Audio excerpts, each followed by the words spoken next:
Alhamdulillahilladzi an'amana 'alaina bi ni'matil imani wal islam. Asyhadu an la ilaha illallah wahdahu la syarikalah wa anna Muhammadan abduhu wa rasuluhu alladzi la nabiyya ba'dahu amma ba'd. Wa iman rahimakumullah. Saparantosna Allah Subhanahu wa taala nerangkeun kanikmatan anu ditampi ku Nabi Ibrahim alaihi salam.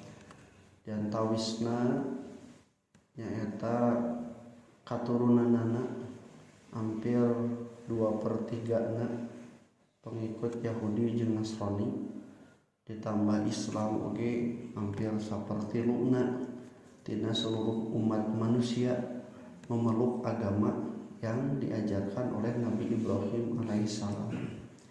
Kabayang ieu jariah kahadianana siga kumaha utamina salah sawios prak-prakan anu dipidamel ku Nabi Ibrahim alaihissalam dijanteun ku Allah manasik haji ti mimiti tawafna sa'i'na kalebet jariah ngabangun Baitullah nyaeta di Masjidil Haram.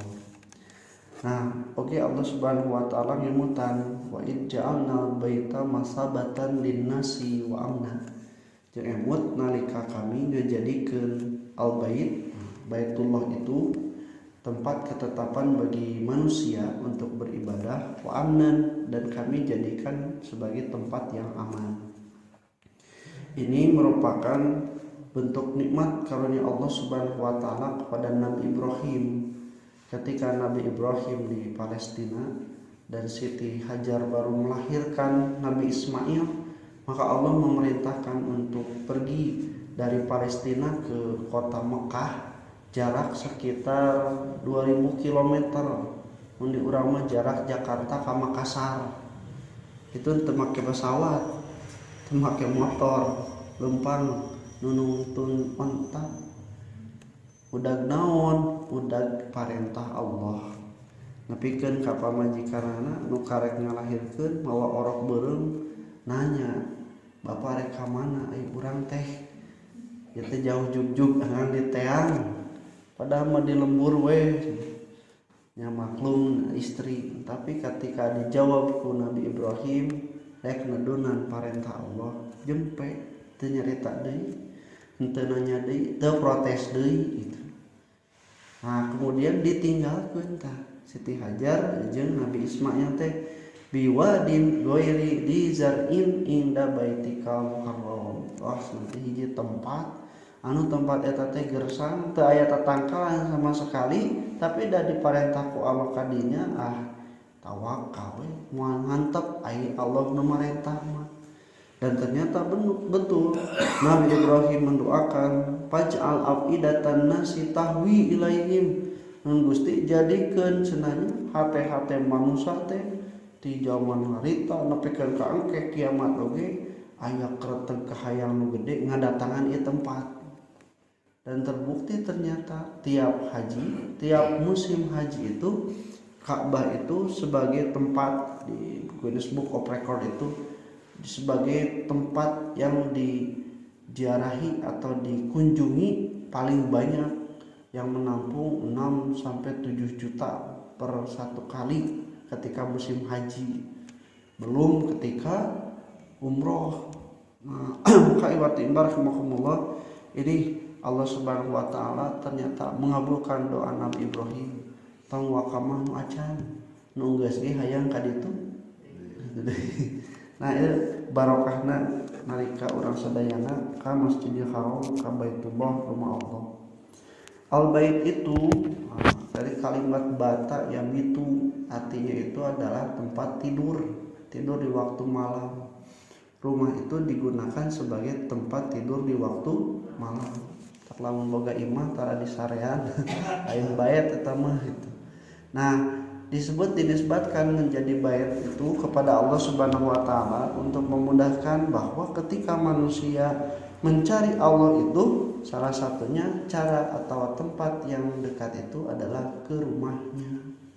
Dan tempat rumah pertama yang dibangun Allah untuk manusia beribadah mencari Allah itu adalah di Mekah. Inna awwala baitin wudi'a lin-nasi lalladzi bibakata mubarakan. Sesungguhnya rumah pertama yang kami bangun untuk manusia beribadah itu adalah Baitullah, Ka'bah yang ada di Mekah. Dan ternyata doa Nabi Muhammad SAW yang asalnya ketika zaman Nabi Musa, Nabi Isa, kiblat ibadah sholat itu ke Baitul Maqdis, oleh Allah Subhanahu wa taala dikembalikan lagi ke Baitullah sebagaimana Nabi Ibrahim alaihissalam dulu. Nah, ini menjadi tempat ketetapan wa'amnan dan juga menjadi tempat yang aman. Maka Masjidil Haram dan wilayah haram itu adalah tempat yang diharamkan untuk orang-orang kafir, bahkan orang muslim saja yang ketika masuk ke sana tidak boleh mencabut tanaman, temenang maehan sasatuan dinya, karena dijadikan tempat yang aman oleh Allah Subhanahu wa taala.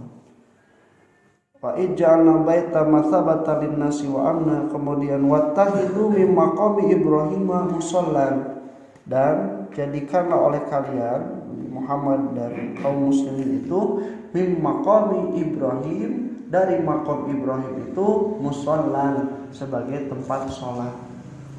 Ai maqam teh tina kecap qoman, ieu merupakan kanggo isim makannya. Di akoma itu berdiri, makom itu tempat berdiri. Di urang mah makom teh tempat kubur. Ya, di makom anu. Padahal mah makom dina bahasa Arab teh hartosna nyaeta tempat berdiri. Dai kuburan mah tos aya sebatanna al-qabru, al-maqabir, kuburan.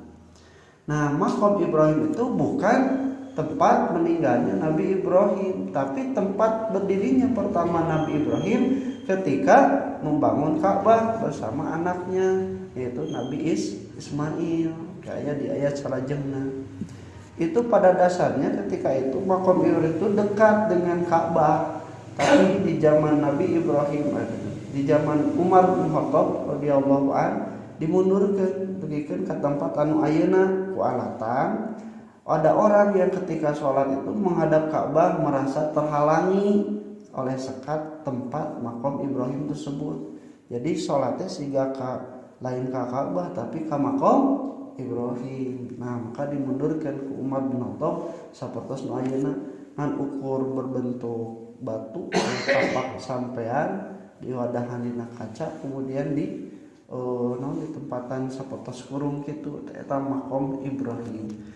Jadi syariat pikeun urang sadayana nalika ibadah haji salat dulu di makom Ibrahim 2 rakaat dan ditentukan bacaannya. Rakaat pertama itu Al-Fatihah dan Qul ya, rakaat kedua Al-Fatihah dan Qul hu. Ade ibu semangat abi merek maca Al-Baqarah entah mah ditetapkeun di dinya mah macana eta. Watahidu min maqami Ibrahim musalla wa ahidna ila Ibrahim wa Ismail, dan kami juga menjanjikan kepada Ibrahim dan Ismail al-tahira baitiya lit-taifin, kami akan selalu membersihkan Baitullah itu lit-taifin, bagi orang-orang yang tawaf. Membersihkan apa? Tempat itu secara fisik ataupun secara peribadatan, maka tidak ada lagi perkara-perkara kemusyrikan yang dilakukan di Ka'bah. Jadi benar bersih di Ka'bah mah. Nalika dibuka di tayangan YouTube, sama siga masjid. Salat di dinya teu aya tempat nanaon, teu aya segan mah patung atau sejen. Bahkan baheula ge orang-orang itu suka menyimpan emas, kemudian juga perak di sana untuk bersedekah.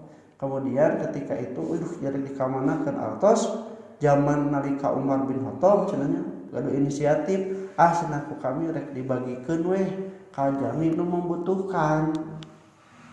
Nalika ditaros ka salah salios sahabat Syaibah namanya, babaturan anjeun sobat anjeun nu duaan baheula teu pernah ngalakukeun kitu. Asan teh Nabi jeung Abu Bakar teu ngabagikeun eta emas jeung perak anu disimpan di Ka'bah teh dulu teh. Kumaha atuh eta teh wakaf. Jadi wakaf mah teu meunang dibagi-bagi, kudu digunakeun untuk peruntukannya. Nah, kemudian sampai sekarang dilaranglah, tidak ada yang menyimpan lagi. Bahkan di urang sok hayang seurik mah menipa boro-boro baheula mah kiswah Ka'bah, penutup Ka'bah teh bikin ka digaruntingan, dijadikeun isim, jadikeun jimat. Kan ditaekeun ayeuna mah teu nepikeun ka ngajar ka handap da power di ieu non. Jadi jelema teh rek neangan Ka'bah sebagai bangunan tawarek neang anu gadungna ka ditu teh.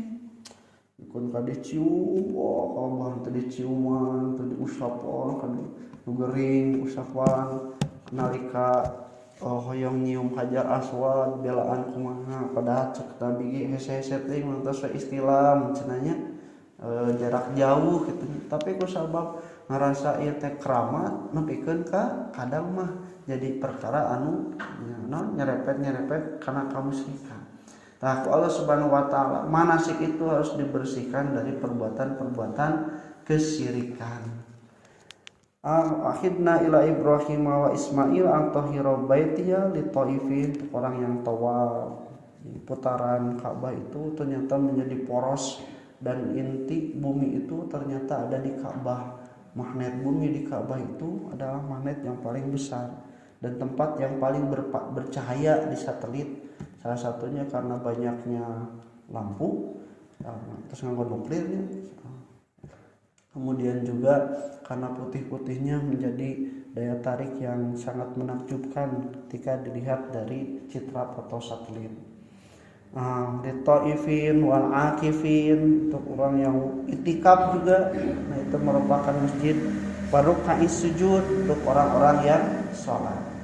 Nah ikhwati iman rahimakumullah, urang teh kaditu teh diundang ku Allah Subhanahu wa taala kantos sumping teh.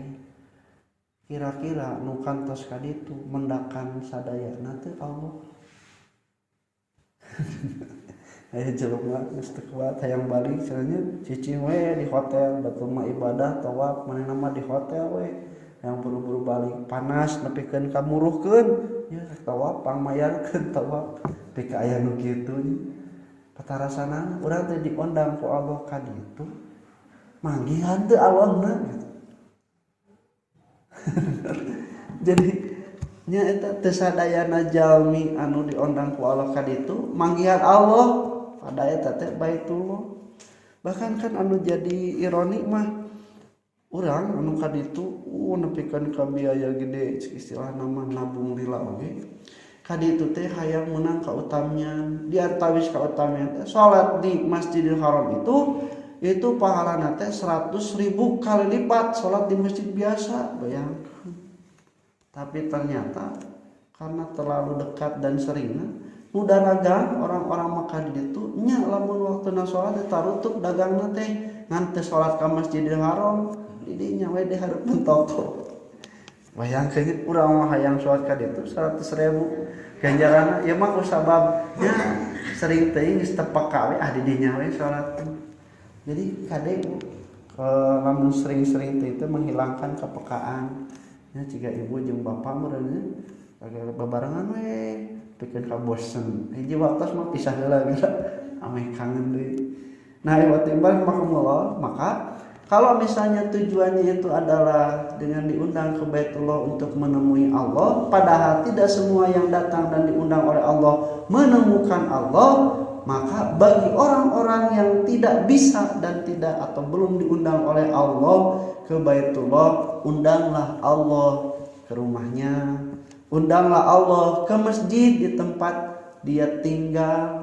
Nepikeun ka Allah teh karasa sanajan teu ka Masjidil Haram, di Masjid Aqsa oge karasa aya Allah teh. Tenang Allah teh di imah tenang. Kumaha cara ngundangna? Tangtos lamun urang erek ngundang saha juragan misalna teh beberes heula, beberesih heula, tekan ka aya di chat tanya 17-an teh. Kitu deui atuh rek ngundang Allah teh menghadirkan mengkondisikan tempat-tempat paripola jeung sajabina anu Allah Subhanahu wa taala itu akan meridhoi datang ke tempat dan Baitullah atau rumahnya. Qul qouli hadza wa astaghfirullah wa lakum. Assalamualaikum warahmatullahi wabarakatuh.